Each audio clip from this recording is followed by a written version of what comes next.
할렐루야. 읽은 본문의 말씀 사무엘상 7장 3절부터 11절까지 말씀을 중심으로 해서 미스바 부흥회라고 하는 제목으로 하나님 말씀 증거하도록 하겠습니다. 우리는 지난 시간 사무엘상 4장부터 7장까지 기록되어 있는 법궤의 이야기를 통해서 이스라엘의 정신적 지주요 모든 것의 원동력이라 할 수 있는 이 나무 상자 하나를 블레셋 군사들에게 빼앗기게 되고, 하나님의 은혜 가운데 두 암소에 또 이끌려 오는 이 법궤의 모습을 보면서 하나님께서 블레셋 가운데도 역사하시고, 어떠한 어려운 상황 속에서도 하나님은 일하시는 여호와의 손이 역사하시는 그런 광경들을 우리가 함께 살펴보았습니다. 그 가운데 4장부터 7장 사이에는 반드시 나와야 될 한 인물이 등장하지 않는다고 했습니다. 법궤의 스토리에 등장하지 않는 그 이름은 바로 사무엘입니다. 사무엘이 분명히 4장 1절을 보면 온 백성에게 하나님 말씀을 전하였다, 선포하였다, 그리고 온 백성이 사무엘의 말을 들었다, 이렇게 기록되어 있는데도 불구하고 4장 2절부터 오늘 읽은 7장 2절 사이에는 이 사무엘이라고 하는 이름이 등장하지를 않는 거예요. 왜? 온 백성이 사무엘의 말을 귀 기울여 집중해서 듣고 있는 이 상황 가운데 사무엘은 등장하지 않았는가? 우리가 그 이유를 다 알 수는 없지만 오늘 읽은 본문에 보면 드디어 사무엘이 등장하고 있는 것을 볼 수가 있습니다.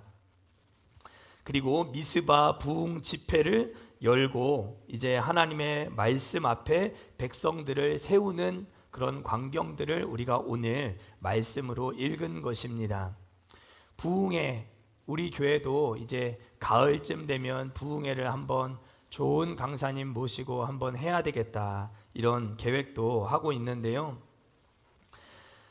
이스라엘의 이 백성들에게도 하나님의 은혜가 필요했습니다. 법궤를 빼앗기고 도로 찾아오고 또 이 법궤를 아비나답의 집에 오래도록 또 안치해 놓고 하나님 주시는 오랜 기간 동안 평안함을 누리는 이 상황 속에서 뭔가 신앙의 이 나태함, 게으름, 익숙해지는 이런 형식적이고 또 매너리즘에 빠지게 되는 이런 어려운 상황 가운데 사무엘은 이제 백성들의 이 영적 고향을 위해서, 영적 성숙을 위해서 미스바로 백성들을 다 불러 모아놓고 이들에게 부흥회를 열겠다 하는 모습을 오늘 우리는 보게 되는 것이죠. 그 가운데 이 미스바 부흥회의 핵심은 바로 우상 숭배의 죄악을 벗어버리는 것, 그리고 그 우상 숭배의 죄악을 인정하고 회개하는 것이었다라고 하는 것을 알 수 있습니다. 언제나 역사 속에서 등장했던 부흥 운동은 이 회개로부터 시작됐다라고 하는 것을 알 수 있습니다. 1907년 평양에 있었던 장대현 교회에서 있었던 이 대부흥도, 부흥 운동도 그러했고, 미국에 있었던 조나단 에드워즈나 찰스 피니 목사님과 같은 분들이 인도하시고 이끄셨던 1, 2차 대각성 부흥 운동 같은 그런 대부흥 운동들은 다 한 사람의 회개로부터 시작된 일들이었다라고 하는 것을 역사 속에서도 보여주고 있지만, 우리 그 모습을 오늘 이 사무엘상 7장에서도 확인할 수 있는 것입니다. 중요한 사실은 이 회개라고 하는 것은 결코 두루뭉술한 것이 아니라 굉장히 실질적이고 구체적인 것이었다라고 하는 것을 본문이 말씀하고 있어요. 3절을 보시면 이스라엘 백성들의 죄악은 우상 숭배였고 이들의 회개는 구체적으로 이방 신들과 아스다롯을 제거해 버리는 일이었다라고 말씀합니다. 이어지는 4절에서 보면 알 수 있듯이 이 이방 신들의 대표는 그 당시 가나안 최고의 우상이라 할 수 있는 바알을 가리키고요. 그리고 그 바알이 최고의 남신이었다고 한다면 최고의 여신은 바로 아스다롯, 또 혹은 이슈타르, 또 또 혹은 아프로디테라고 불리는 이 아스다롯이 바로 이 가나안 최고의 여신을 가리키는 것입니다. 그러니까 20년 동안 오래도록 하나님의 법궤가 기럇 여아림 아비나답의 집에 있는 동안 온 이스라엘에 평안이 임했습니다.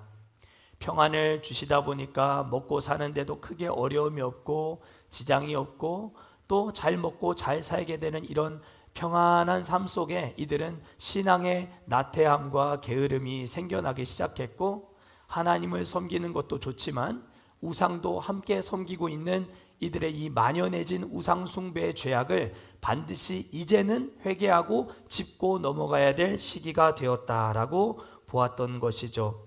3절에 보시면 3절에 너희 마음을 여호와께로 향하여라고 되어 있는 이 문장을 히브리어 원문으로 그대로 직역해 보면 이런 뜻이에요. 너희는 너희 마음을 여호와께로 고정하라. 너희는 너희 마음을 여호와께로 고정하라. 이런 뜻이에요. 다른 데 마음을 주지 말고 기웃거리지 말고 오직 하나님께만 마음을 두라. 이렇게 사무엘은 미스바에 모인 백성들을 향해 외치고 있는 것이죠. 이스라엘의 문제는 하나님을 섬기지 않는 것이 아니었습니다. 이들은 줄곧 하나님을 잘 섬겨온 사람들이었습니다. 문제는 하나님만 섬기는 일에 이들은 실패했던 것이죠. 하나님을 섬기는 일도 잘하고 우상도 같이 숭배하는 일들이 이들의 삶 가운데 너무 이상하게 느껴지지 않을 정도로 일상화되어져 가고 있었던 이런 상황 속에 미스바 부흥회가 꼭 필요했던 것이죠.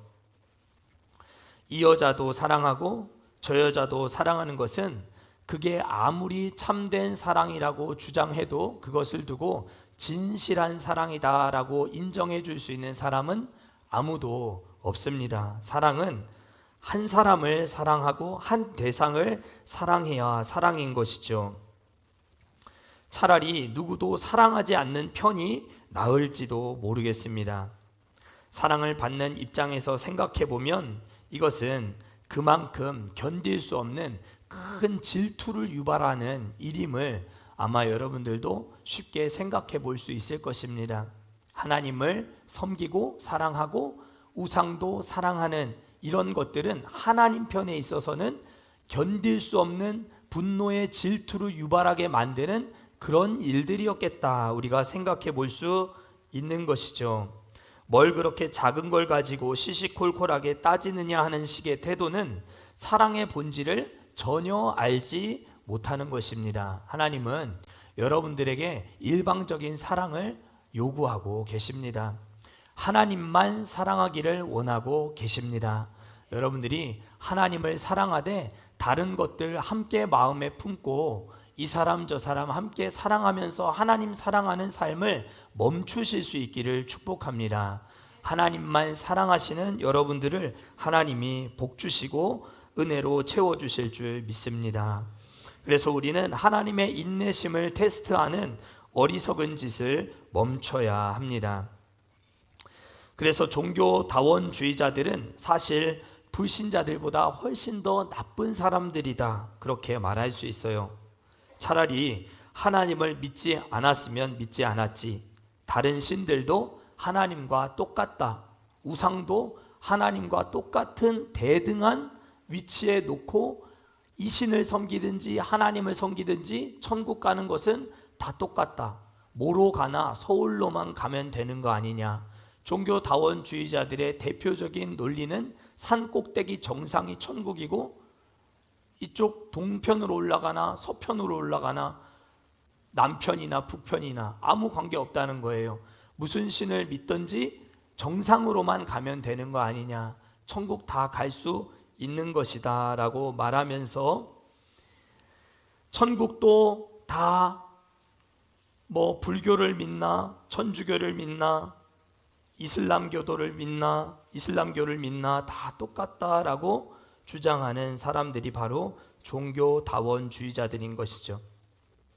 교회 안에서 뿌리채로 뽑아 버려야 할 숙주와 같은 아주 악한 것이라고 말할 수 있습니다.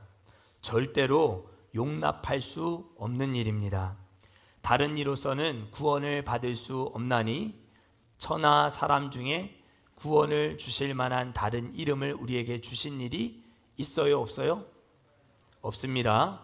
천하 사람 중에 구원을 얻을 만한 다른 이름을 우리에게 주신 일이 없습니다. 세계교회협의회라고 불리는 WCC 들어보신 분들도 계실 것입니다.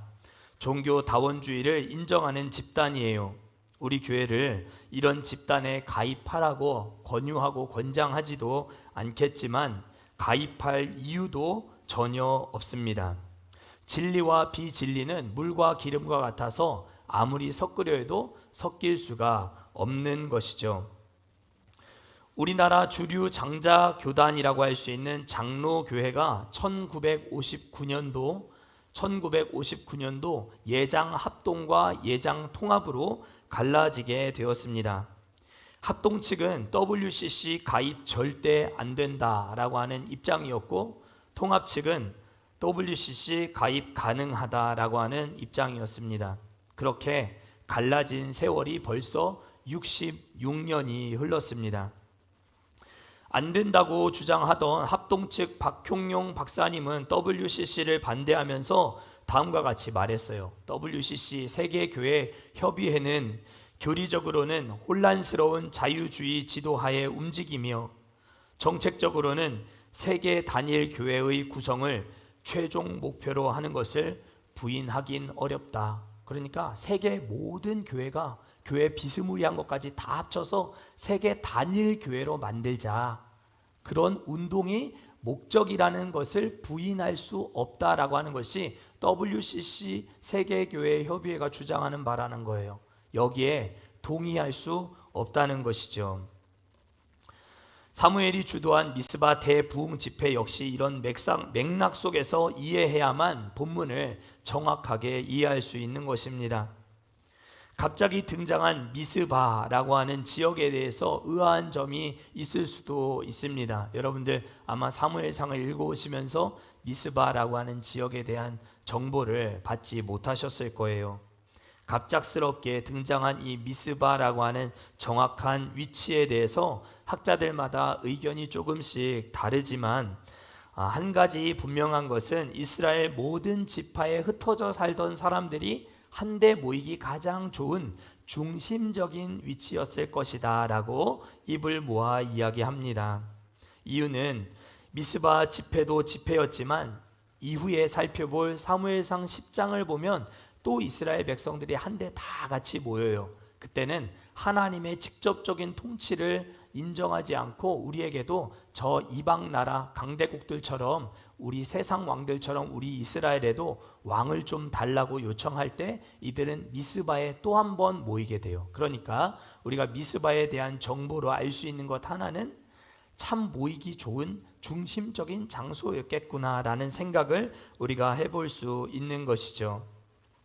이곳에서 사무엘은 무엇을 하는가? 백성들에게 합심 기도를 선포합니다. 즉 간절히 부르짖어 하나님의 은혜를 구하도록 독려하는 시간이었다라는 것이죠. 이미 우리가 살펴본 대로 사무엘은 한나가 아주 어렵사리 기도함으로 얻었던 아들이지 않았습니까? 이 아들이 이제 장성하여서 백성들에게 같이 함께 기도하자라고 말할 줄 아는 사람으로 성장했을 뿐만 아니라 금식을 선포하고 기도회를 인도하는 인도자가 되었다는 사실을 통해서 우리 역시 이 중요한 한 가지 진리를 깨닫게 되는 것이죠. 부모만 열심히 기도하는 것, 그것도 중요할 수 있지만 자녀들에게 기도를 잘 가르치는 것, 그것을 넘어서 자녀들이 직접 기도를 통해 하나님을 만나도록 하는 일의 중요함을 성경이 말씀하고 있는 것이죠. 사무엘의 성장 과정 속에 기도로 낳은 아들 사무엘이 성장해 나가면서 스스로 기도하는 법을 배우고 백성들에게 기도를 독려하고 있는 이 모습을 통해서 우리는 자녀 양육의 중요한 원리를 또 한 가지 배우게 되는 것이죠. 그러나 사무엘의 기도는 단순한 개인적인 어떤 소원과 바램을 하나님 앞에 일방적으로 이야기하는 형식의 기도는 아니었어요. 대중을 위해 축복하는 그런 기도도 아니었어요. 그의 기도는 어떤 내용이었는가? 하나님과 우상숭배에 빠져있는 이스라엘 범죄한 백성들 사이에, 하나님과 범죄한 이스라엘 백성들 사이에 서서 그들 진노하신 하나님, 범죄한 이스라엘 백성들의 죄를 해결하는 중보자로서의 사명을 감당하는 그 기도, 그것을 우리가 이 미스바 부흥성의 기도의 시간을 통해서 발견할 수 있는 것이죠.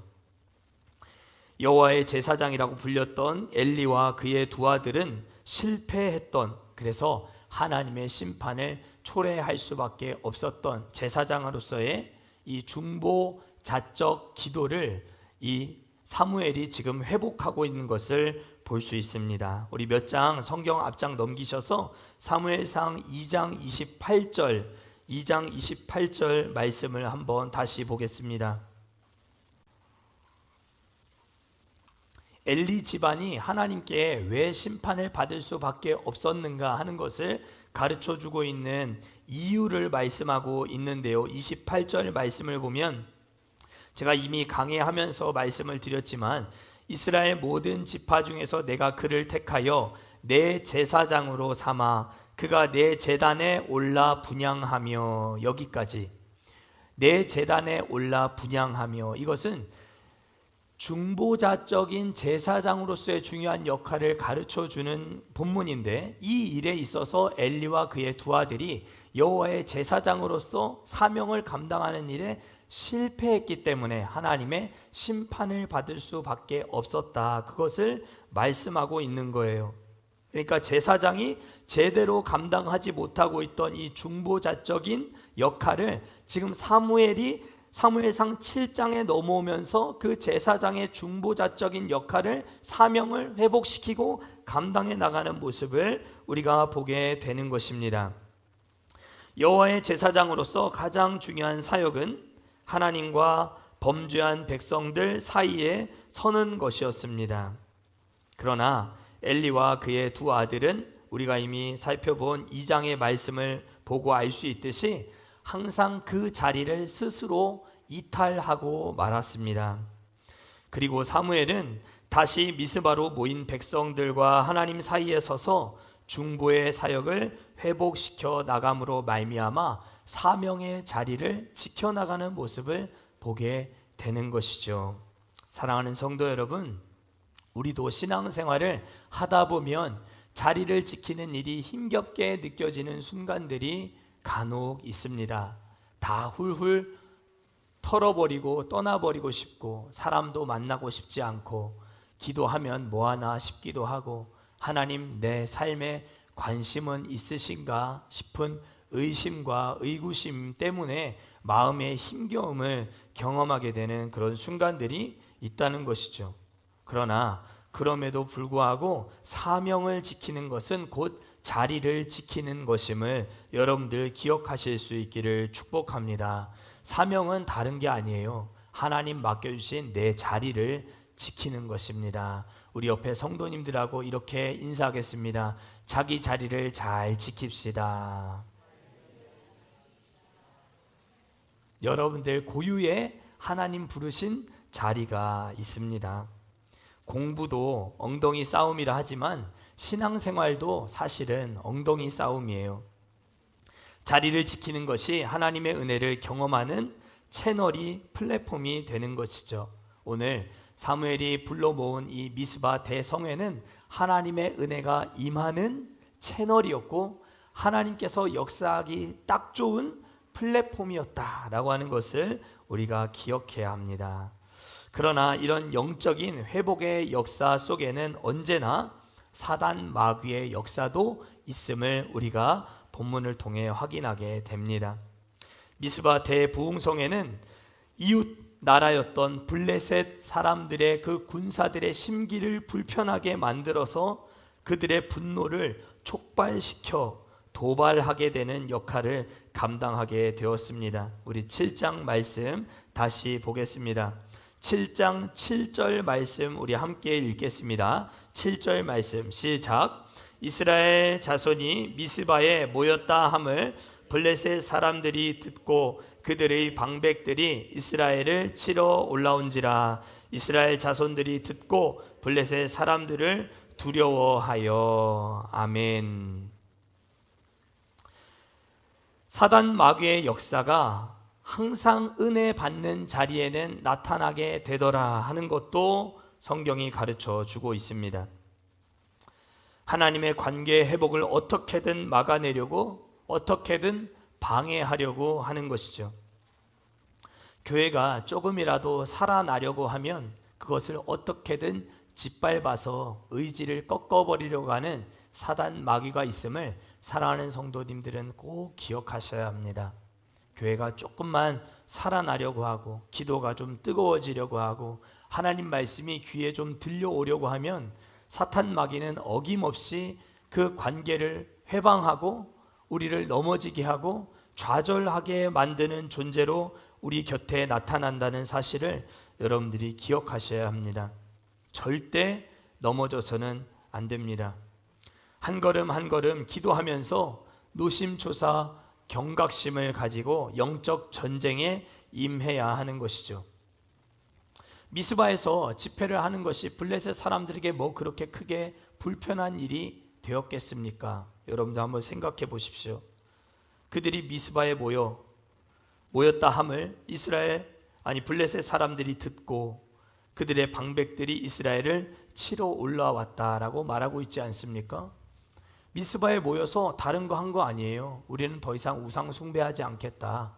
회개하며 우리의 중심으로 하나님 앞에 나아가겠다. 하나님만 사랑하겠다. 그렇게 금식하며 기도한 것뿐이었는데 블레셋 사람들은 그 소식을 듣고 이스라엘을 공격하기 위해서 쳐들어왔다는 것이죠.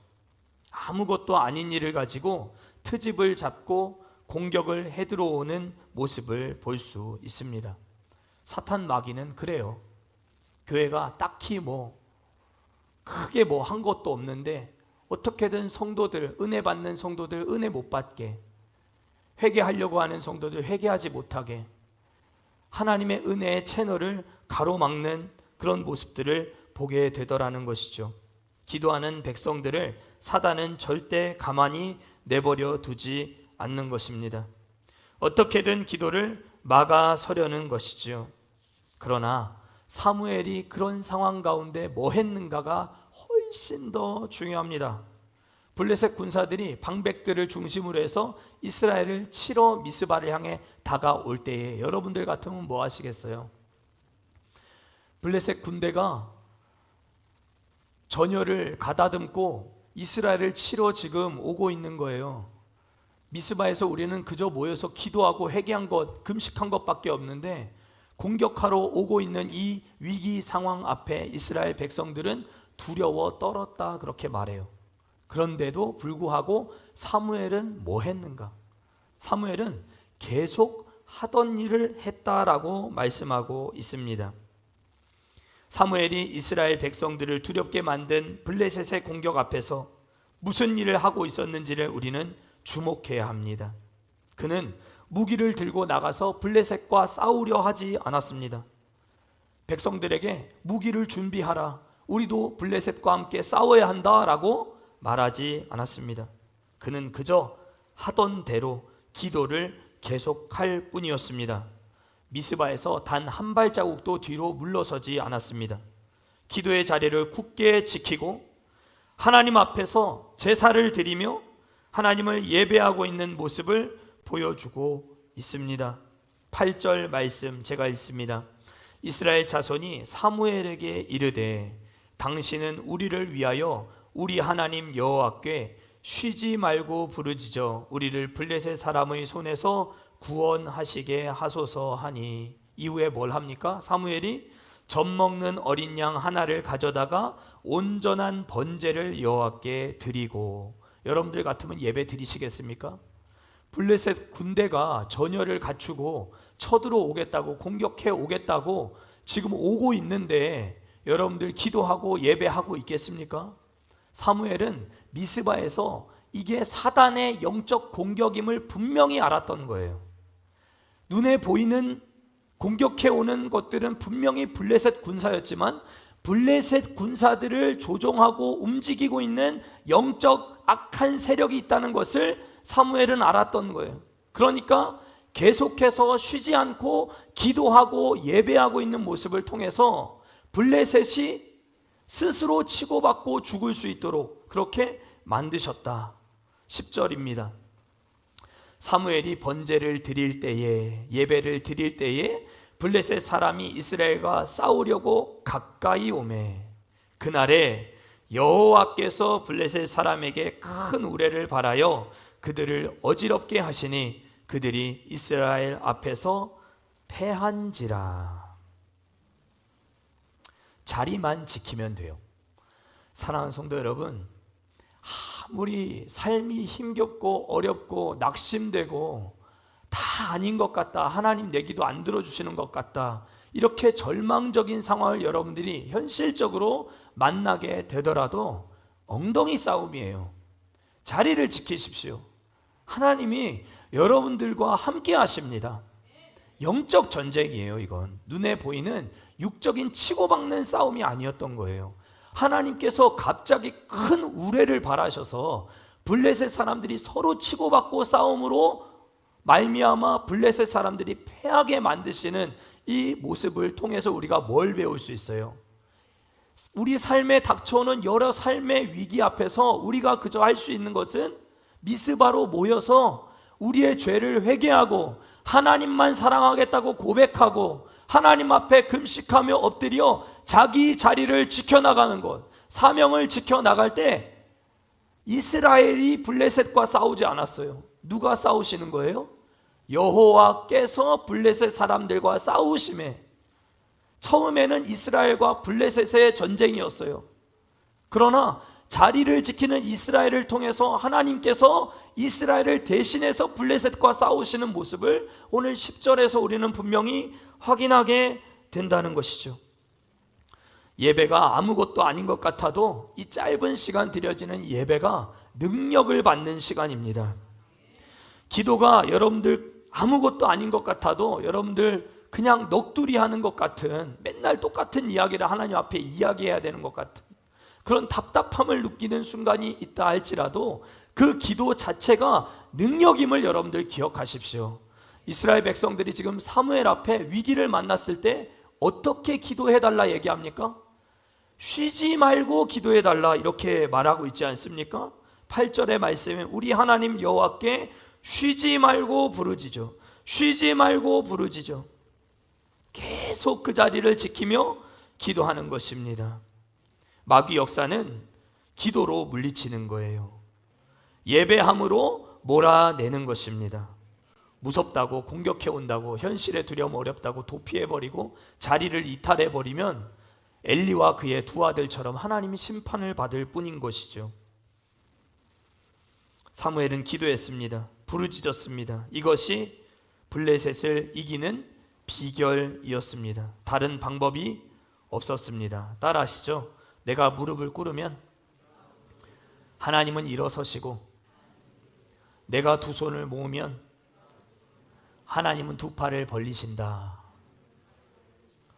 내가 하나님 앞에 무릎을 꿇으면 하나님은 그 자리를 박차고 일어서시고, 내가 두 손을 모아 간절히 하나님 앞에 엎드리면 하나님은 두 팔과 강한 손을 펴셔서 하나님께서 우리의 당면한 여러 현실적인 문제를 해결해 나가시는 모습을 우리가 보게 되는 것입니다. 사랑하는 성도 여러분, 아무리 지치는 일을 만나더라도 낙심이 되고 현실의 벽이 높고 인상 쓰고 예민하고 성질대로 살고 싶은 그런 순간 목사라고 해서 왜 없겠습니까? 목사도 화가 날 때 있고 분이 날 때 있고 성질대로 말하고 싶을 때 있고 제어가 안 되는 순간들이 있어요. 그럼에도 불구하고 하나님 앞에 내 욕심을 쳐서 굴복시켜 엎드리면 하나님은 일어서시더라고요. 진짜예요. 여러분들 믿으십시오. 내가 무릎을 꿇으면 하나님은 보좌를 박차고 일어서셔요. 스데반 집사가 돌에 맞아 죽을 때 예수님께서 그 보좌에서 일어서셨다라고 말하고 있지 않아요? 자기 사랑하는 아들이 죽어가는 모습을 보시고 하나님 가만히 계시지 않는다고요. 우리가 두 손을 모아 엎드리면 하나님은 강한 손과 편팔로 출애굽 이스라엘 백성들을 그 애굽에서 건져내시는 것처럼 우리의 그 어려운 형편과 상황 속에서 건져내시더라는 거예요. 자리를 지키십시다. 영적인 자리를 지키면서 승리하실 수 있기를 축복합니다. 언젠가 제가 오래전에 보았던 영화 중에 믿음의 승부라고 하는 영화가 있습니다. 그 중에 아주 인상적인 장면이 있었기에 여러분들과 영화의 한 장면 함께 나누어 보고 우리 찬양하고 기도하고 모든 예배를 마치기를 원하는데요. 믿음의 승부라고 하는 이 영화 속에 등장하고 있는 이 럭비 운동을 하고 있는 이제 어린 선수들이 이제는 너무 강한 적수를 만나서 이 적수 앞에는 우리가 전혀 상대가 되지 않는다. 우리는 아무것도 아니다. 우리는 패배할 수밖에 없다. 패배의식이 깊이 절어 있었을 그때에 한 사람의 지도함으로 말미암아 변화되어져 가는 모습을 담고 있는 짧은 영상인데요. 우리 잠깐 보도록 하겠습니다.